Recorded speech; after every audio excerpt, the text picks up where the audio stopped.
Iran ও Israel যুদ্ধে বিশ্ববাজারে জ্বালানি তেলের দাম বাড়লেও দেশে জ্বালানি তেলের দামে কোনো প্রভাব ফেলবে না বলে জানিয়েছে অর্থ উপদেষ্টা ডক্টর সালেউদ্দিন আহমেদ।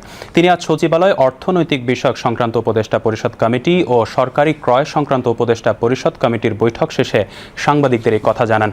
অর্থ উপদেষ্টা বলেন, আমদানির ক্ষেত্রে এখনও আগের দামেই জ্বালানি ও নিত্য প্রয়োজনীয় পণ্য আসছে। তবে যুদ্ধ পরিস্থিতি দীর্ঘায়িত হলে তখন নতুন করে প্রয়োজনীয় ব্যবস্থা নেওয়া হবে। বিস্তারিত রিপোর্টে।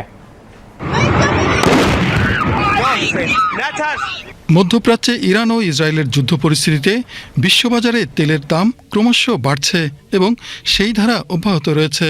ইরান ইসরায়েলের পাল্টাপাল্টি হামলায় হরমুজ প্রণালী বন্ধ করার কথা ভাবছে ইরান। হরমুজ প্রণালী বন্ধ হলে বিশ্বজুড়ে জাহাজ চলাচল বন্ধ হবে। ফলে এই নৌপথে আমদানি রপ্তানির সময় বেড়ে যাবে, বাড়বে খরচও।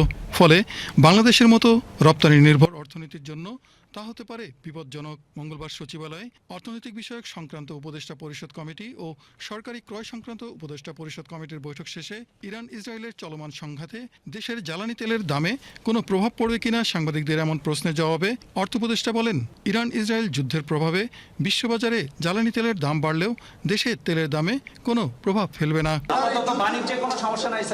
না, যুদ্ধ তো শুধু এনার্জি প্রাইস না, আমার সার যেগুলো আপনি জানেন বেশিরভাগ জাহাজ আসে কোন দিক থেকে, যে হরমুজ প্রণালী আসে সেটা এফেক্ট করতে পারে। আমরা তো এলএনজির উপর ডিপেন্ড করি বেশি।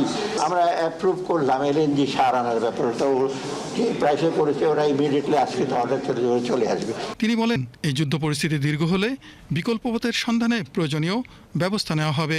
যুদ্ধে আমরা একটা অবজার্ভ করছি, আমরা দেখছি ইমিডিয়েটলি কিছুটা বেড়েছে, বাট এখন আমাদের যেগুলোতে আমরা অলরেডি অর্ডার প্লেস করেছি ওটা এফেক্ট করে নাই।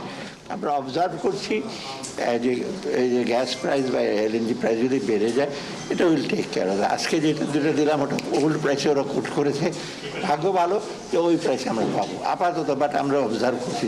Sheikh Ali, BTV news.